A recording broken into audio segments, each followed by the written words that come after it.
70, numero importantissimo. Più vita alla vita è il nostro motto di quest'anno. E abbiamo pensato anche di dare più vita alla Chiesa. Ecco perché prendere in...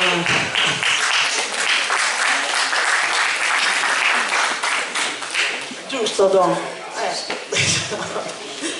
E infatti il nostro titolo di oggi è Più vita alla Chiesa per camminare insieme, il senso del sinodo, come adulti scout in questo caso, testimoni capaci di costruire nuove relazioni, ne abbiamo bisogno, significative e feconde, perciò importanti. Bene. Leggiamo tutti insieme, magari per ricordare un po' quello che siamo e dal nostro patto comunitario, visto che avete tutti quanti il libretto. Allora, il MASCI si caratterizza per essere un movimento di adulti che testimoniano l'alto valori dello scautismo, vogliono seguire Gesù Cristo ed essere inseriti nella comunità della Chiesa, di educazione permanente secondo il metodo scout, che promuove la partecipazione di tutti gli aderenti ai vari livelli della vita del movimento, che impegna gli adulti scout a servire concretamente la comunità civile ed ecclesiale di opinione e di azione per la crescita del bene comune. La comunità diventa luogo di fede e di cammino cristiano. Penso che ci siamo dentro, giusto? Bene, lasciamo la parola, facciamo un canto. E quale miglior canto per iniziare? Camminerò, perché siamo in cammino, perciò lo facciamo insieme e poi cominciamo il momento di preghiera.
Iniziamo questo momento di preghiera affidandoci al Signore nel nome del Padre e del Figlio e dello Spirito Santo. Amen.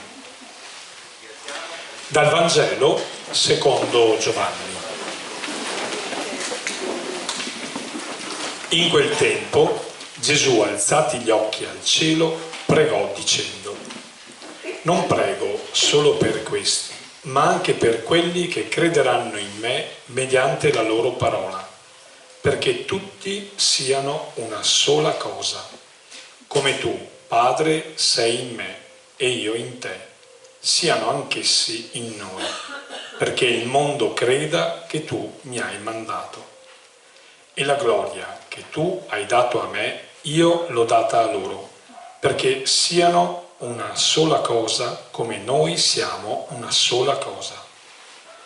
Io in loro e tu in me, perché siano perfetti nell'unità e il mondo conosca che tu mi hai mandato e che li hai amati come hai amato me. Padre, voglio che quelli che mi hai dato siano anch'essi con me, dove sono io, perché contemplino la mia gloria, quella che tu mi hai dato, poiché mi hai amato prima della creazione del mondo. Padre giusto, il mondo non ti ha conosciuto, ma io ti ho conosciuto, e questi hanno conosciuto che tu mi hai mandato. E io ho fatto conoscere loro il tuo nome e lo farò conoscere, perché l'amore con il quale mi hai amato sia in essi e io in loro.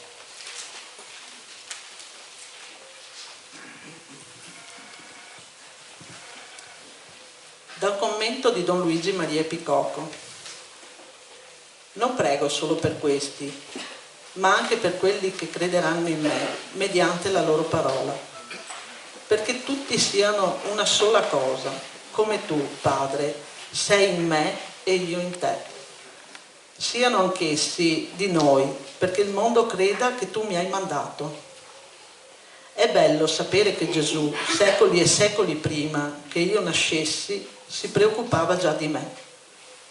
Non amava e si preoccupava solo di Pietro, Giacomo, Giovanni e Filippo. Pensava anche a me. Sapeva che una catena interrotta di uomini e donne avrebbero varcato i secoli e lo stesso legame e la stessa intimità che lo legava a Giovanni e ad Andrea lo avrebbe legato a me. Gesù prega per me secoli e secoli prima che io venissi al mondo. Anzi, nel venire al mondo ho trovato già ad accogliermi una sua preghiera. È l'accurata richiesta di chi sa che l'unica cosa che ci salva è essere uniti e non divisi. Il diavolo è colui che divide e ci divide dentro e fuori. Un uomo felice è un uomo che ha unità dentro e fuori di sé. La sfida più grande per noi è quella dell'unità, ma tranquilli, Gesù ha già pregato per noi, io in loro e tu in me, perché siano perfetti nell'unità e il mondo conosca che tu mi hai mandato e che li hai amati come hai amato me. Come carta di identità cristiana, noi dobbiamo presentare la credibilità di chi cerca di unire e non lavora per dividere.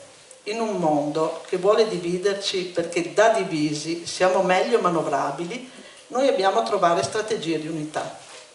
È questo che realizza e rende esaudita la preghiera di Gesù il Padre. Ma la sfida dell'unità non è la sfida dell'uniformità, ma è la sfida della comunione. La differenza è sostanziale, mentre l'uniformità elimina ogni diversità per creare solo il simile, la comunione protegge la diversità legandola all'altro in maniera profonda e duratura. L'uniformità è l'uguaglianza della forma, la comunione è l'uguaglianza della sostanza. Gesù non ci ha chiesto di essere uniformi, ma ci ha chiesto di essere in comunione, in unità. Ecco perché la verifica del cristianesimo sta nella comunione e nella difesa vera e non ideologica di ciò che ci fa diversi. Dal discorso di Papa Francesco all'inizio del Sinodo. Ribadisco che il Sinodo non è un Parlamento, che il Sinodo non è un'indagine sulle opinioni. Il Sinodo è un momento ecclesiale e il protagonista del Sinodo è lo Spirito Santo. Se non c'è lo Spirito, non ci sarà Sinodo. Viviamo questo Sinodo nello spirito della preghiera che Gesù ha rivolto accuratamente al Padre per i Suoi, perché tutti siano una sola cosa. A questo siamo chiamati, all'unità, alla comunione, alla fraternità che nasce da sentirci abbracciati dall'unico amore di Dio. Tutti, senza distinzioni, e non pastori in particolare, come scrive San Cipriano. Dobbiamo mantenere e rivendicare con fermezza quest'unità, soprattutto noi vescovi che presidiamo nella Chiesa, per dare prova che anche lo stesso Episcopato è uno solo e indiviso. Nell'unico popolo di Dio, perciò, camminiamo insieme per fare l'esperienza di una Chiesa che riceve e vive il dono dell'unità e si apre alla voce dello Spirito. Le parole chiave del Sinodo sono 3: comunione, partecipazione, missione.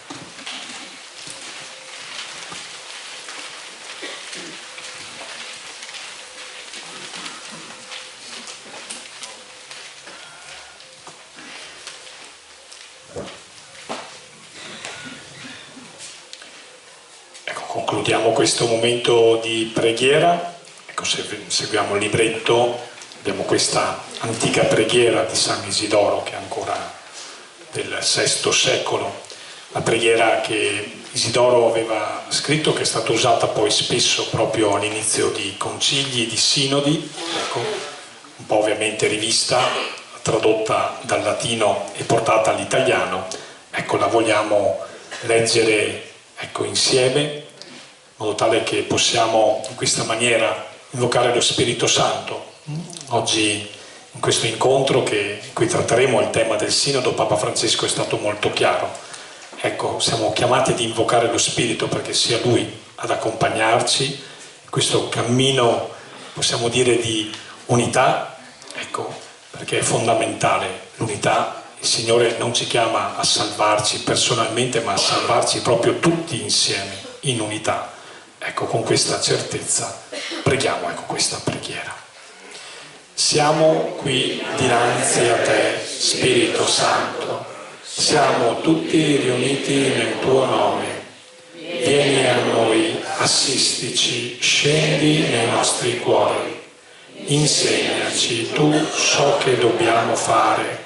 Mostraci tu il cammino da seguire tutti insieme. Non permettere che da noi peccatori sia resa la giustizia.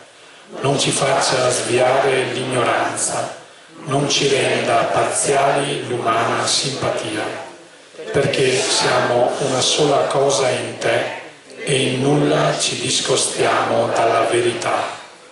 Lo chiediamo a te che agisci in tutti i tempi e in tutti i luoghi, in comunione con il Padre e con il Figlio, per tutti i secoli dei secoli. Amen. E concludiamo con la preghiera che ci ha insegnato il Signore Gesù, che ci aiuta, ecco, a non dimenticare che siamo dei figli e dunque dei fratelli.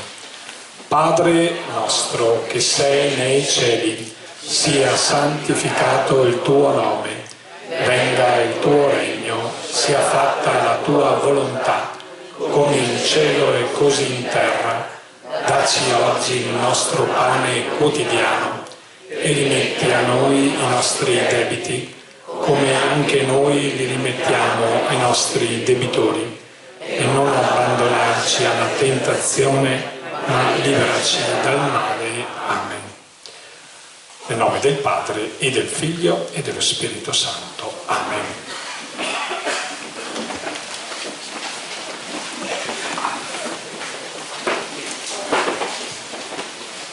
Allora, c'è qualcuno che rappresenta il sindaco in questo caso? Magari venga pure che così magari ci saluta.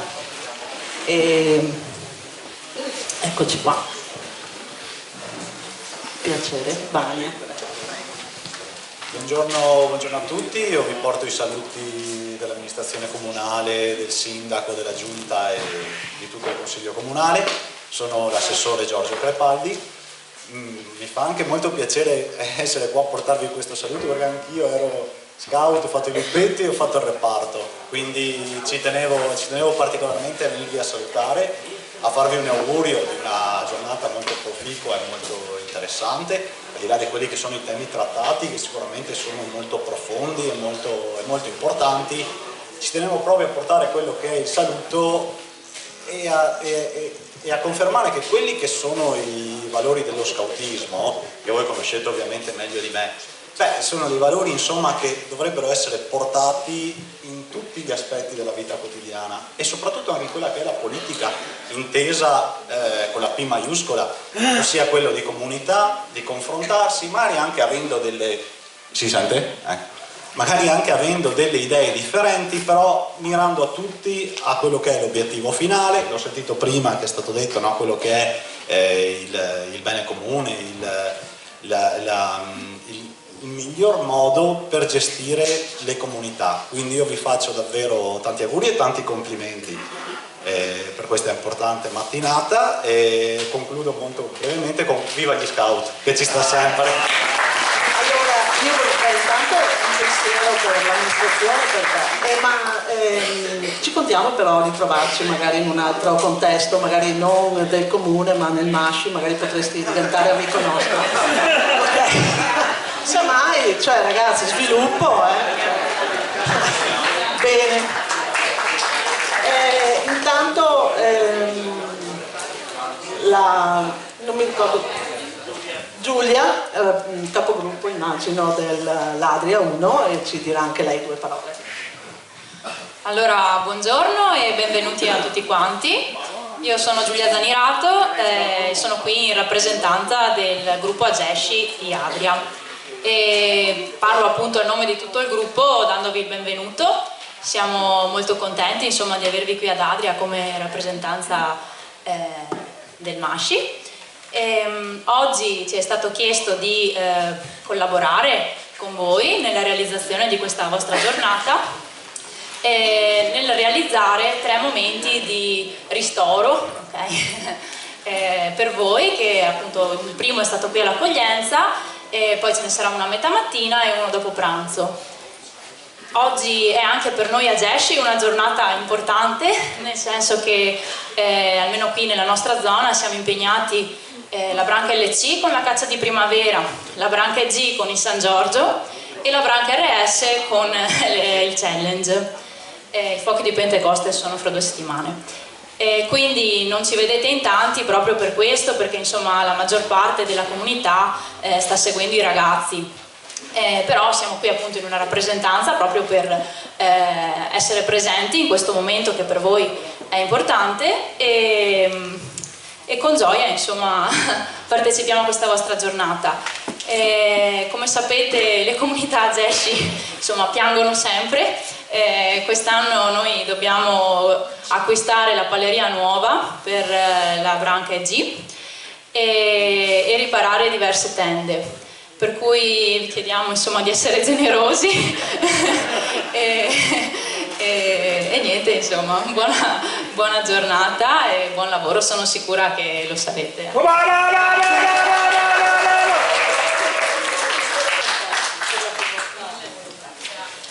Mi sembra che ci sia anche qualcuno di Adria, no? Che deve... Beh, vengo giù.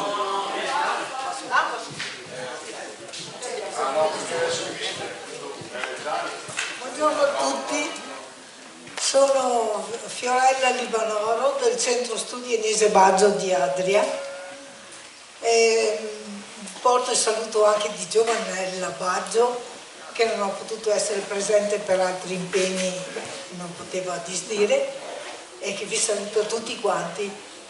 Grazie di questo invito. Voi vi chiederete che cos'è il Centro Studi Agnese Baggio. Una cosa molto semplice. Quando Agnese, che aveva iniziato il movimento AGI in Adria, è mancata nell'88 ai funerali, padre Balducci, Ernesto Balducci, il grande padre Balducci, ci disse: non fate morire tutto quello che ha seminato. Era un grande amico di Agnese, la conosceva bene, litigavano anche, ma collaboravano tantissimo.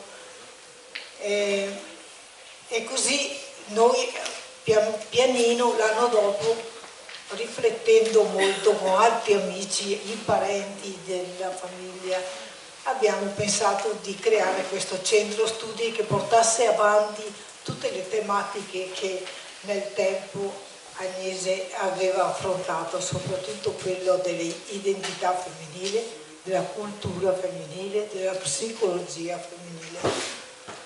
E vi ringrazio tantissimo soprattutto per aver scelto Adria, questa città millenaria sul mare, adesso un po' lontano, ma prima ce l'avevo più vicino, città di scambi, non solo economici ma culturali.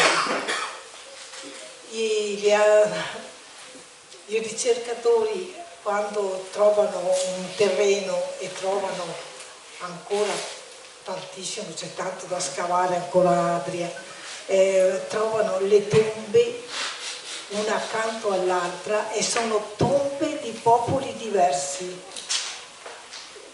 li riconoscono dagli oggetti che gli antichi mettevano vicino ai morti. E popoli diversi vuol dire greci, vuol dire etruschi, romani, celti, uno accanto all'altro, vuol dire una città abituata allo scambio, una città di cultura. E perciò grazie per essere venuti a Adria, ce l'avete ricordato che dobbiamo trovare sempre il modo di essere,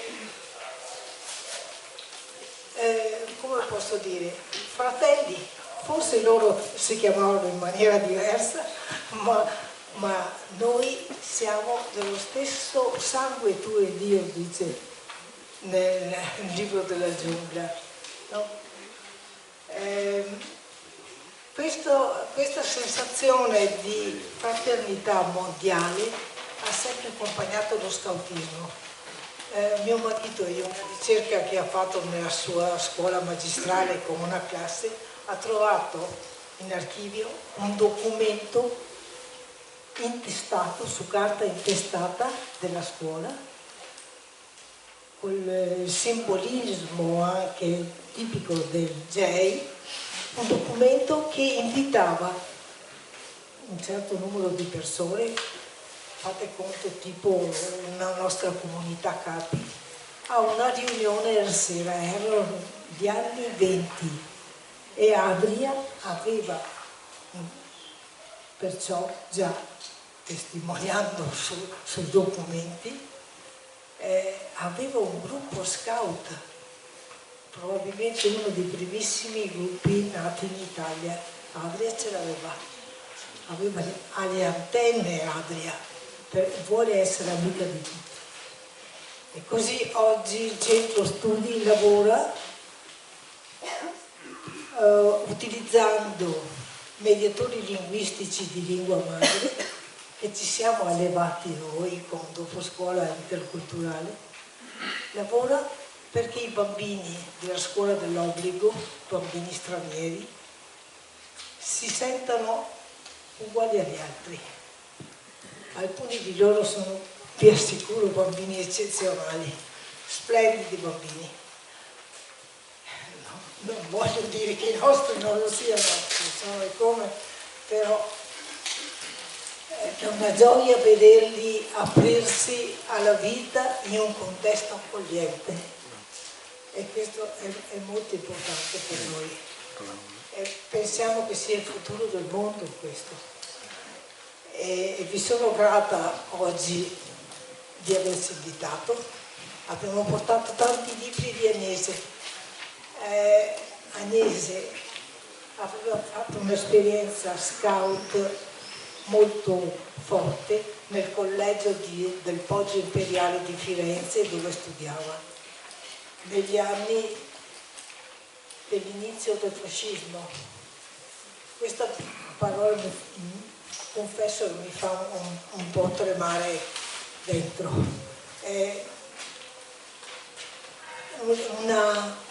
La direttrice, che si chiamava, è bene ricordarlo, si chiamava Maria Patrizi,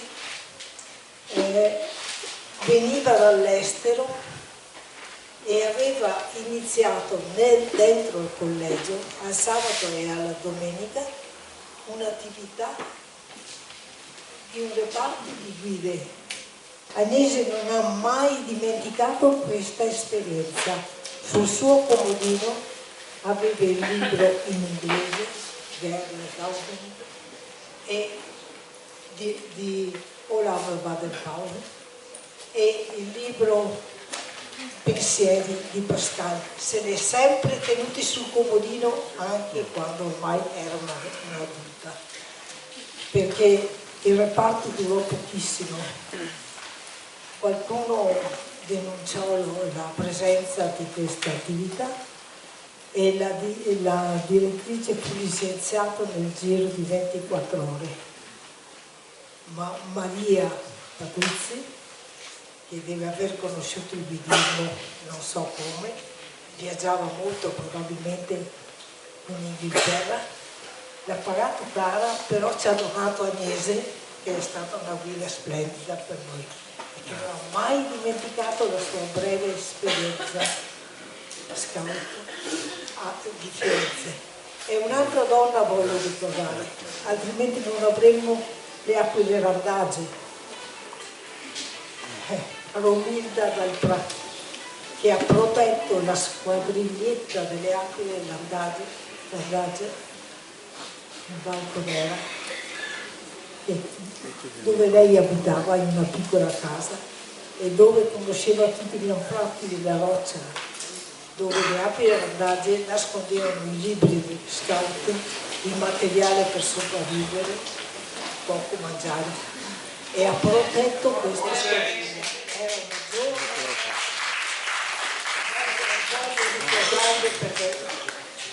Voglio ricordarle perché sono grandi donne che hanno fatto grandi amori. Abbiamo portato il mese, potete prenderli quando volete e quanti ne volete. Io credo che sarà una gioia anche per voi leggerli. Questo è un